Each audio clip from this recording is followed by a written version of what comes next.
কয়েকজন ভাই ইদানিং ফ্রান্স থেকে যখন স্পেনে প্রবেশ করে তখন রাস্তার মধ্যে অনেককেই পুলিশে আটক করে ফিঙ্গার রেখে দিয়েছে।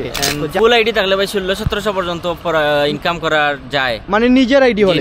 নতুন নিয়মে কি এখন পর্যন্ত কে কে কার্ড পাইছে না পাইছে এইরকম কি কোনো নিউজ আছে এইটা বলবেন ভাই? আসসালামু আলাইকুম viewers, welcome to our another video. কেমন আছেন সবাই? আশা করছি সবাই ভালো আছেন এন্ড আলহামদুলিল্লাহ আপনাদের দোয়ায় আমরাও ভালো আছি। তো গাইস, আমাদের কাছে আপনারা অনেক প্রশ্ন করেছিলেন, আমাদের কাছে অনেক প্রশ্ন জমা হয়েছে, আপনারা কমেন্টে ইমেইলে অনেক প্রশ্ন করেছিলেন। তো আজকে আমরা এই প্রশ্নের উত্তরগুলো দেওয়ার চেষ্টা করব। তো আজকেও আমাদের সাথে আছেন আমাদের সবার প্রিয় মাসুম ফারাবি ভাই। আসসালামু আলাইকুম ভাই। ওয়ালাইকুম আসসালাম, কি অবস্থা ভাই? এই তো ভাই আলহামদুলিল্লাহ। ভাই কেমন আছেন আপনি? আলহামদুলিল্লাহ ভালো আছি। তো ভাই আমাদের কাছে অনেক প্রশ্ন জমা হয়েছে, আমরা উত্তর দেওয়ার চেষ্টা করব। তো গাইস আপনারা সঙ্গেই থাকুন আর পুরো ভিডিও দেখুন। তো মাসুম ভাই, প্রথম আপনার কাছে একটি গুরুত্বপূর্ণ প্রশ্ন করব। এই প্রশ্নটি আমাদের বেশ কয়েকজন ভাই আমাদের ইমেইলে এবং আমাদের কমেন্টে করেছেন যে বর্তমানে অনেকেই চাচ্ছেন যে ফ্রান্স থেকে, এবং অনেক ভাইয়েরা আছে যে ইতালিতে আছে, তারা চাচ্ছে যে স্পেনে প্রবেশ করতে, বা অনেকেরই কিন্তু অলরেডি তারা এমপাদ্রোনামিয়েন্তো বা ঘরের অ্যাড্রেস তারা স্পেনে করে ফেলেছিল, বা তারা চাচ্ছে এখন বর্তমানে প্রবেশ করতে। তো মেইন প্রশ্নটা হচ্ছে, কয়েকজন ভাই ইদানিং ফ্রান্স থেকে যখন স্পেনে প্রবেশ করে তখন রাস্তার মধ্যে অনেককেই পুলিশে আটক করে ফিঙ্গার রেখে দিয়েছে। তো যারা আসতে চায় এরা অনেক ভয় পাচ্ছে যে ভাই আমরা যদি আসি আর যদি আমাদেরকে ফিঙ্গার রেখে দেয় তো আমাদের কি কি সমস্যা হতে পারে, অথবা আমরা কি দিয়ে আসলে ভালো হবে, আমরা ট্রেনে আসবো না বাসে প্রবেশ করবো স্পেনে, এই বিষয়ে একটু বলবেন মাসুম ভাই। দেখেন, ওইটা তো ফিঙ্গার যদি আপনি খান বর্ডারে, এটা প্রবলেম আছে। ওইটা ফিঙ্গার আপনি ক্যান্সেল করে পরে কাগজ জমা করতে হবে পরবর্তীতে। এটার অনেকগুলো ভিডিও আছে সিস সম্পর্কে। আর কি দিয়ে আসলে ভালো হবে ফ্রান্স থেকে আমি আপনাকে বলি, বাসই বর্তমানে ফ্যাসিলিটি যা খুবই কম ধরা খায় পুলিশের কাছে। ট্রেনে অহরহ চেক হয়। বাসে যদি আসেন আপনারা শনি রবি চুজ করতে পারেন। শনি রবি ওদের সরকারি অফিস আদালত যেগুলো আছে ওগুলা চেকপোস্ট কম থাকে, আপনারা শনি রবি আসতে পারেন, চেকপোস্ট কম পাবেন। এটাই আমার সাজেস্ট। তো আমার ভাইদের উদ্দেশ্যে আপনি এটাই বলতে চাচ্ছেন যে যারা ফ্রান্স থেকে স্পেনে প্রবেশ করতে চাচ্ছে বা করবে তারা বাস দিয়ে আসাটাই উত্তম। আর হচ্ছে কি শনি বা রবি এই দুই দিন হলে ভালো হয়, বেস্ট হয় আর কি। আচ্ছা, এখন ভাই মেইন কথা হচ্ছে, আমার বেশ কয়েকজন ভাই তো অলরেডি ফ্রান্স থেকে স্পেনে প্রবেশ করার সময় তারা তাদের ফিঙ্গার রেখে দিয়েছে, পরবর্তীতে তারা আবার প্রবেশ করেছে কিন্তু ফিঙ্গারটা কিন্তু রেখে দিয়েছে। তো এটার কি সমস্যা হতে পারে? ভালো একজন উকিল ধরে স্পেনে আসার পরে ভালো একজন উকিল ধরে ওই ফিঙ্গারটা আপনি কাটাতে পারবেন। উকিলের সাথে পরামর্শ করলে ভালো হবে ওইটা। আচ্ছা ভাই, তো এই বিষয়ে আমি আরেকটি জিনিস আপনাকে জিজ্ঞেস করি। আমার পরিচিত একজন ভাই, ওনার কিন্তু এইরকম বর্ডারে ফিঙ্গার ছিল, ওনার কিন্তু পেপারস হয়ে গেছে, কোনো সমস্যা হয় নাই, এটার কারণ কি? আমি আপনাকে বলি, ওই যে বর্ডার ফিঙ্গার যেগুলো, এগুলা সাধারণত কাগজ জমা করলে আসে না। যদি আপনার নসিব ভালো না থাকে তাহলে আসবে। এখন ধরেন যদি 10 জন মানুষ জমা দেয়, ধরেন 8 জনের কাগজ আসবে, 2 জনের আসবে না। কারণ ফিঙ্গারের মাঝেও বিভিন্ন ধরনের কোয়ালিটির ফিঙ্গার আছে। এখন যদি আছে ক্রাইমের, জি একটা আছে ক্রাইমের 10 আঙ্গুলের ফিঙ্গার, যেই বা যারা খাইছেন ওইটা যদি থাকে ওইটা আপনার বাধ্যতামূলক আপনি ক্যান্সেল করাতে হবে, মাস্ট বি।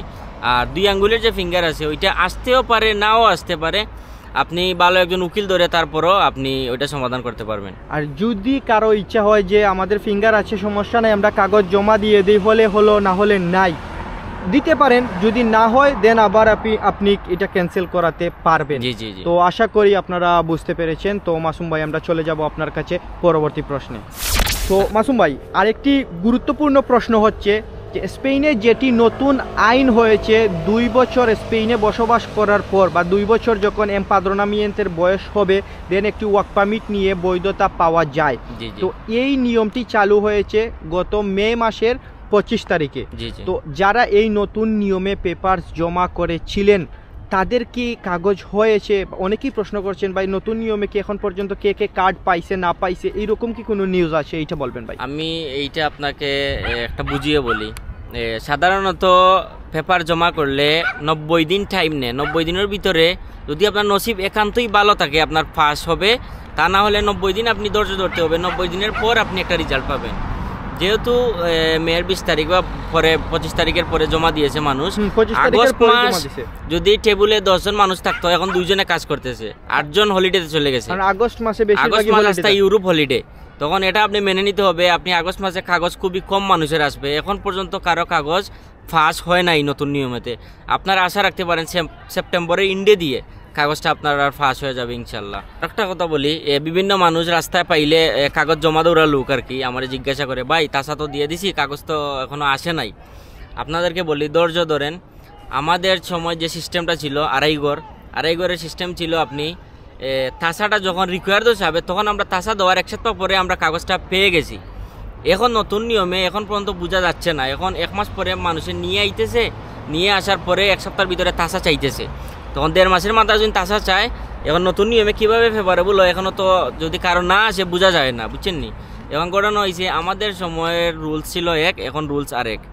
তো ভাই বর্তমানে যেটি নতুন আইনে অনেকেই পেপার জমা করেছে অলমোস্ট জুলাই মাস কিন্তু শেষ, জুন জুলাই অলমোস্ট 2 মাস চলে গিয়েছে। তো আমরা আশা রাখতে পারি আগস্টের ইন্ডে বা সেপ্টেম্বরের মাঝামাঝি সবার কাগজ হয়ে যাবে, মোটামুটি ফেভারেবল স্টার্ট হয়ে যাবে। সবার হবে না এটা আমি বলি না, মানে আস্তে ধীরে হবে আর কি। কিছু কিছু কাগজ সেপ্টেম্বরে চলে আসবে ইনশাল্লাহ, তারপর ধারাবাহিকতায় অক্টোবরের ভিতরে আমি আশা করছি যে যারা যারা মেয়ের 20 তারিখের পরে, মে মাসে যারা জমা দিয়েছেন 25 তারিখ থেকে 30 তারিখের ভিতরে তারা কাগজ এসে যাবে ইনশাল্লাহ। তো যখনই নতুন নিয়মে কাগজ পাওয়া শুরু হবে বা যারা যারা কার্ড পাবে, আমরা অবশ্যই তাদেরকে নিয়ে আমরা ভিডিও তৈরি করব, আপনাদেরকে পুরো ডিটেইল আমরা জানাবো কিভাবে আমার ভাইয়েরা পেপার জমা দিয়েছিল, কি কি ডকুমেন্ট লেগেছিল, সব কিছু আপনাদেরকে আমরা জানাবো। তো গাইস আপনাদের কাছে রিকোয়েস্ট রইল, আপনারা যারা যারা এখন পর্যন্ত চ্যানেলটি সাবস্ক্রাইব করেন নাই অবশ্যই চ্যানেলটি সাবস্ক্রাইব করবেন। আর গাইস আপনারা কিন্তু ভিডিও দেখেই চলে যান, ভিডিওতে কিন্তু লাইক দেন না, আপনারা অবশ্যই একটি লাইক দিবেন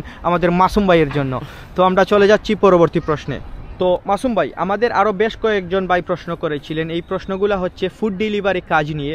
যেহেতু স্পেনে অনেক মানুষ যাদের এই কার্ড নাই, যারা অবৈধ আছেন, তারা অনেকেই অন্যের আইডি বা অন্যের ফুড ডেলিভারির অ্যাকাউন্ট নিয়ে কাজ করেন বা রেন্টে ভাড়ায় নিয়ে কাজ করেন। তো এই বিষয়ে আমার কয়েকজন ভাই প্রশ্ন করেছিলেন, ভাই আগের যে নিয়মটা ছিল এই নিয়মটা তো পুরো পরিবর্তন হয়ে গেছে। আরিফ ভাইকে নিয়ে আমরা এই ভিডিও তৈরি করেছিলাম, আপনারা অবশ্যই আমাদের চ্যানেলে ভিডিও আছে নতুন নিয়মে কীভাবে ফুড ডেলিভারি করবেন, এই ভিডিওটি আপনারা দেখতে পারেন, তাহলে ধারণা পাবেন। তো ভাইয়ের প্রশ্ন হচ্ছে যে আগে তো এক নিয়ম ছিল, এখন তো বর্তমানে যে কোনো কোম্পানি এক কোম্পানি আছে প্রতিদিন 8 ঘন্টা কাজ, আরেকটি কোম্পানি আছে প্রতিদিন 6 ঘন্টা কাজ। এখন কোনো ভাই যদি চায় যে এক্সট্রা টাইম ওভার টাইম কাজ করতে, সে কি পারবে? এক্সট্রা টাইম যদি আপনার তো আর এইটা তো আপনি বাড়ায় আনতেছেন আইডিটা, তখন আপনার যদি 25 ঘন্টার আইডি থাকে, আপনি যদি সপ্তাহে 5 ঘন্টা করে কাজ করেন, 5 দিনে 25 ঘন্টা, তখন যদি আপনি আপনার যে শিফটগুলো আছে শিফটের বাইরে যদি আপনি অন্য আইডি বাড়া নেন, আপনি এক্সট্রা করতে পারবেন। আর এই আইডির যদি আপনি ঘন্টা বাড়াতে চান, আপনার মালিককে এমপ্রেসার সাথে কথা বলতে বলবেন, মানে কোম্পানির সাথে। ওরার যদি চাহিদা থাকে ওরা এমনিতেই আপনাকে বাড়িয়ে দিবে। তো মেইন কথা হচ্ছে যেই কোম্পানির সাথেই কাজ করবেন ফুড ডেলিভারি কাজ, যদি কোম্পানির সাথে কথা বলে ওরাই এক্সট্রা টাইম দেয় কাজ করার জন্য, সেক্ষেত্রে আপনি এক্সট্রা কাজ করতে পারবেন। তা না হলে যদি 8 ঘন্টা কাজ হয় প্রতিদিন, এই 8 ঘন্টাই করতে হবে, কমও করতে পারবেন না, বেশিও আপনি করতে পারবেন না, এটা বাধ্যতামূলক। আপনাকে যেই টাইম দেওয়া হবে সেই টাইম অনুযায়ী কাজ করতে হবে।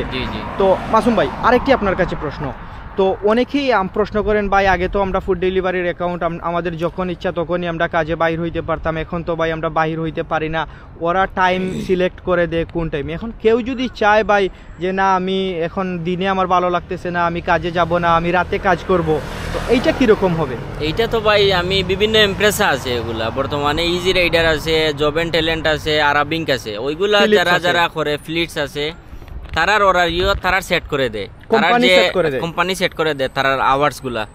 আর গ্লোবতে যদি আপনি ডিরেক্ট কাজ করেন, আপনার অর্ডারিও আপনি নিজে ঠিক করতে পারবেন যে আপনি সকালে করবেন না বিকালে করবেন। কিন্তু এইটা মাইন্ডে রাখবেন, আপনি যদি অর্ডারিও সেট করার মধ্যে আগামী 12 ঘন্টার ভিতরে যদি কোনো কাজ না থাকে, আপনি আপনার অর্ডারিও আপনি সেট করতে পারবেন। আর যদি 12 ঘন্টার ভিতরে আপনি আবার অর্ডারিও আপনার কাজ থেকে যায়, তাহলে কিন্তু ওদের অর্ডারিও ওরা ঠিক করে দিবে। আমরা সোজা কথা বলে দেই, মানে ম্যাক্সিমাম কোম্পানিগুলাই ওরা সেট করে দেয়, এই ওদের টাইম অনুযায়ী আপনাকে করতে হবে। যেমন হয়তো বা আপনাকে এই সকালে নাস্তার টাইমে আপনাকে দিতে পারে 4 ঘন্টা, অথবা রাতে ডিনারের টাইমে 4 ঘন্টা, মাঝরাত 3টা পর্যন্ত দেয়। আবার শুক্র শনি রবি এমনও দিন আছে যে সারা রাত দেয়, সারা রাতও কাজ করতে হবে। মানে ওরা যখন আপনাকে টাইম দিবে সেই টাইম অনুযায়ী আপনাকে কাজ করতে হবে। আগে যেই রকম সিস্টেম ছিল নিজের স্বাধীনতা মতো নিজের ইচ্ছা মতো কাজ করতেন, এইটার কোনো সিস্টেম বর্তমানে নাই।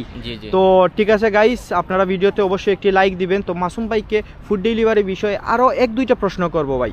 তো আমার কোনো ভাই যদি অবৈধভাবে মানে উইদাউট পেপার কোনো ফুড ডেলিভারিতে কাজ করে কারো আইডি নিয়ে, সেক্ষেত্রে তাকে কত পার্সেন্ট দিতে হবে, মালিক কত পার্সেন্ট পাবে, আর যেই কাজ করবে সেই কত পার্সেন্ট পাবে? বর্তমানে তো ভাই রুলস চেঞ্জ হয়েছে, যার কারণে এখন বর্তমানে ফার্স্ট টাইম চলছিল যে বেতনদারি হিসাবে, জি, এখন শুনতেছি আবার 25%-এ অনেক মানুষে কাজ করতেছে, এটাই ম্যাক্সিমাম চলতেছে এখন। মানে যত টাকা ইনকাম হবে, কিছু কিছু মানুষ আছে ধরেন ওর বেতন 1500 বা 1400 আসে, ও 8 ঘন্টার আইডিয়াটা ফিক্সড করে ফেলে 1000 ইউরো তোমাকে আমি দিব, তুমি তোমার কাজ করো।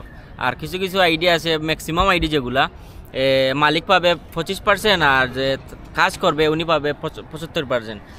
মনে করেন এখন এক মাসে 1000 ইনকাম হয়েছে, মালিক নিবে 250, আর যে কাজ করবে সে 750। তো এখন আমার একটি বাইক যদি কাজ করে, সে মিনিমাম মাসে কত ইনকাম করা সম্ভব যদি ফুল আইডি থাকে?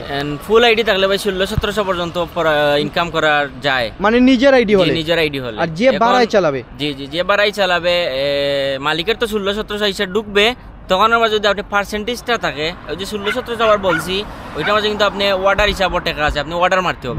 আর যদি আপনি চুরি ছাড়া আমি করেন, ধরেন চিপাই গিয়া বসলেন, অর্ডার আসে না, ওইটা শুধু আপনার বেসিক স্যালারি দিবে 1400 সামথিং। ক্যান্সেল হওয়ারও চান্স আছে আইডি, আপনি অর্ডার মারতে হবে, অর্ডার যত মারবেন তত টাকা আসবে, তত বেশি টাকা আসার সম্ভাবনা রয়েছে। তো মিনিমাম আমার কোনো ভাই যদি কাজ করে তার কম বেশ 1000 ইউরো যে কোনো ভাবে 1000 নরমালি আসবে, 8 ঘন্টার আইডি 1000 নরমালি আসবে, একজন যে কাজ করবে উনার, আর উপরে যা আসে তো মালিক। তো এটাই বর্তমানে যারা স্পেনে ফুড ডেলিভারি কাজ করবেন, মিনিমাম আপনি 1000 ইউরো উইদাউট পেপারে আপনি কাজ করতে পারবেন, আর সপ্তাহে 5 দিন কাজ, 2 দিন ছুটি, 2 দিন ছুটি আপনি পাবেন। তো আশা করি আপনাদের প্রশ্নের উত্তর পেয়েছেন। তো আমরা হালকা আরো কয়েকটি প্রশ্ন করে মাসুম ভাই আমরা ভিডিও শেষ করব।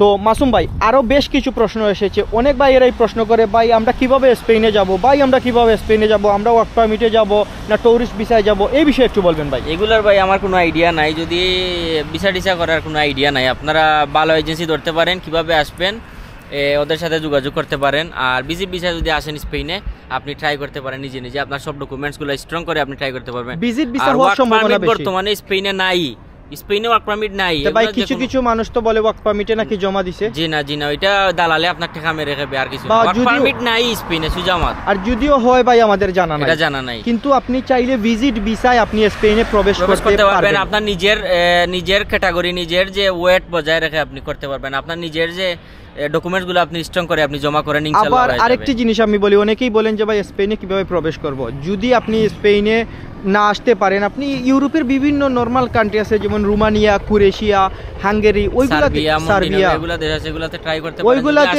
আসতে পারবেন। ওইগুলাতে আপনি ট্রাই করেন, ভিসা হওয়ার সম্ভাবনা রয়েছে ওইগুলা দেশে। রোমানিয়াতেও হয়, ক্রোয়েশিয়াতেও হয়, তারপর যে মন্টিনেগ্রো, সার্বিয়া, ওইগুলাতে ভিসা হয়। ওইগুলাতে যদি আপনি প্রবেশ করতে পারেন, খুব সহজেই আপনারা পরবর্তীতে স্পেনে প্রবেশ করতে পারবেন, কোনো অসুবিধা হবে না। তো আমরা আর ভিডিও দীর্ঘায়িত করব না, আমাদের কাছে আরও বেশ কিছু প্রশ্ন ছিল, ওইগুলো আমরা কমেন্টের মাধ্যমে উত্তর দিয়ে দিব, এগুলো আর ভিডিওতে বলবো না, কারণ একই প্রশ্ন বারবার হচ্ছে, এক ধরনের প্রশ্ন বারবার হচ্ছে। তো গাইস, আপনারা আমাদের প্রশ্ন উত্তর এপিসোডের পুরো ভিডিওগুলো দেখবেন, তাহলে আপনারা সব প্রশ্নের উত্তর পেয়ে যাবেন, একই প্রশ্ন আপনারা বারবার করবেন না। তো ঠিক আছে, সবাই ভালো থাকবেন, সুস্থ থাকবেন, দেখা হচ্ছে অন্য কোনো ভিডিওতে। আসসালামু আলাইকুম।